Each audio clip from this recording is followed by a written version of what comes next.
दीक्षित। आज मैं आपको बताता हूँ अकाउंटिंग में जो क्या होती है मैनुअल अकाउंटिंग, कंप्यूटराइज्ड अकाउंटिंग का पूरे डिस्क्रिप्शन आपको बताते हैं कि क्या आपका मैनुअल अकाउंटिंग होता है, कंप्यूटराइज्ड अकाउंटिंग क्या होता है। तो मैंने यहाँ पे एक डायग्राम दे रखा है, स्ट्रक्चर दे रखा है।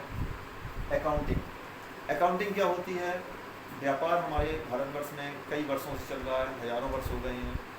तो उस व्यापार में क्या होता है, कितना माल खरीदा जाता है, कितना माल बेचा जाता है, कितना माल नगद खरीदा जाता है या उधार खरीदा जाता है या उधार बेचा जाता है, ये सारे ट्रांजैक्शन को लिखना, कॉपी पर लिखना मैनुअल अकाउंटिंग की कैटेगरी में आता है। और कंप्यूटराइज्ड अकाउंटिंग क्या आता है, जो हमने मैनुअल पे किया हुआ है उसको कैसे हम किसी सॉफ्टवेयर पर फीड करें।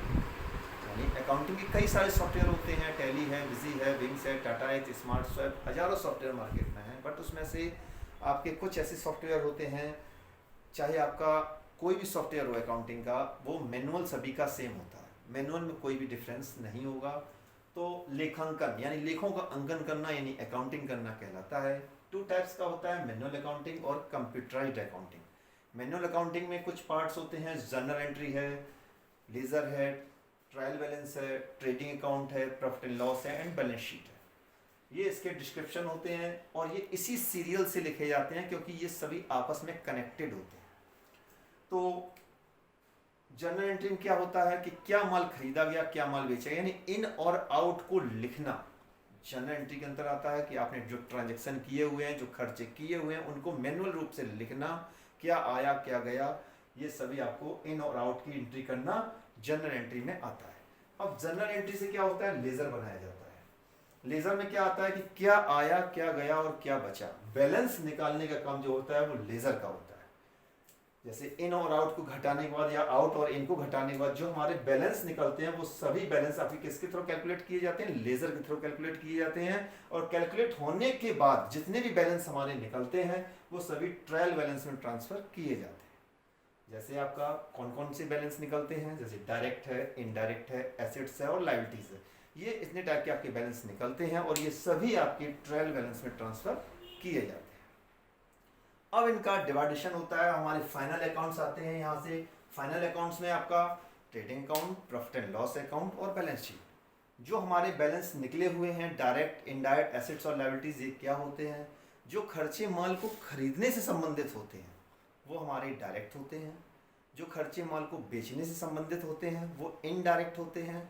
कंपनी की जो प्रॉपर्टी होती है वो हमारी एसेट्स कहलाती है और कंपनी की जो उधारियां होती हैं वो हमारी लायबिलिटीज कहलाती है। जो खर्चे माल को खरीदने से संबंधित होते हैं वो ट्रेडिंग अकाउंट में लिखे जाते हैं। यानी कहने का मतलब है जो खर्चे माल को खरीदने से संबंधित होते हैं वो ट्रेडिंग अकाउंट में लिखे जाते हैं। जो खर्चे माल को बेचने से संबंधित होते हैं यानी इनडायरेक्ट, वो हमारे प्रॉफिट एंड लॉस अकाउंट में लिखे जाते हैं। और कंपनी की प्रॉपर्टी यानी एसेट्स और लायबिलिटीज ये हमारा बैलेंस शीट में लिखा जाता है। अब ट्रेडिंग अकाउंट आखिर क्यों बनाया जाता है, यहाँ पर तो ये क्लियर हो गया कि आखिर जर्नल एंट्री क्यों बनाया गया, इसमें इन आउट को लिखा गया। लेजर को क्यों बनाया गया, इन आउट का बैलेंस निकाला गया इसलिए हमारा ये लेजर बनाया गया। ट्रायल बैलेंस इसलिए बनाया गया जो भी हमारे बैलेंस निकाले गए हैं उनका एक प्लेटफॉर्म आखिर वो कहाँ पर रखे जाएंगे, तो उसके लिए हमने ट्रायल बैलेंस को बनाया। अब ट्रायल बैलेंस में जितने भी टाइप के आपके बैलेंस है वो सभी ट्रायल बैलेंस में रखे गए हैं। इनका आखिर करना क्या है, आखिर में जो डायरेक्ट खर्चे होते हैं वो ट्रेडिंग में क्यों रखे जाते हैं? वो इसलिए रखे जाते हैं कि ट्रेडिंग अकाउंट के थ्रू हम ग्रॉस प्रॉफिट यानी सकल लाभ को कैलकुलेट करते हैं। बिजनेस में या तो आपका प्रॉफिट होता है या लॉस होता है। तो ग्रॉस प्रॉफिट क्या होती है यानी सकल लाभ क्या होता है? वह लाभ जिसमें से केवल माल को खरीदने से संबंधित खर्चे घटाए जाए वो हमारे ग्रॉस प्रॉफिट कहलाते हैं।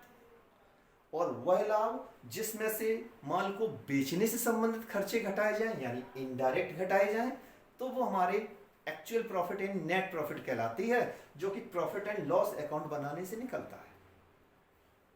कहने का मतलब है ग्रॉस प्रॉफिट का कैलकुलेशन हमारा ट्रेडिंग अकाउंट के थ्रू होता है, नेट प्रॉफिट का कैलकुलेशन हमारा प्रॉफिट एंड लॉस के अकाउंट के थ्रू होता है। और उसके बाद जो भी हमारी प्रॉफिट निकलती है, एक्चुअल प्रॉफिट निकलती है, नेट प्रॉफिट जो भी हमारी कैलकुलेशन होती है वो हमारी बैलेंस शीट में भेजी जाती है यानी लायबिलिटीज साइड भेजी जाती है यदि प्रॉफिट हुई है तो। और उसके बाद जो एसेट्स है और लायबिलिटीज है वो हमारी बैलेंस शीट में ट्रांसफर कर दी जाती है। धन्यवाद दोस्तों, आशा करता हूँ आपको ये समझ में आया होगा। धन्यवाद।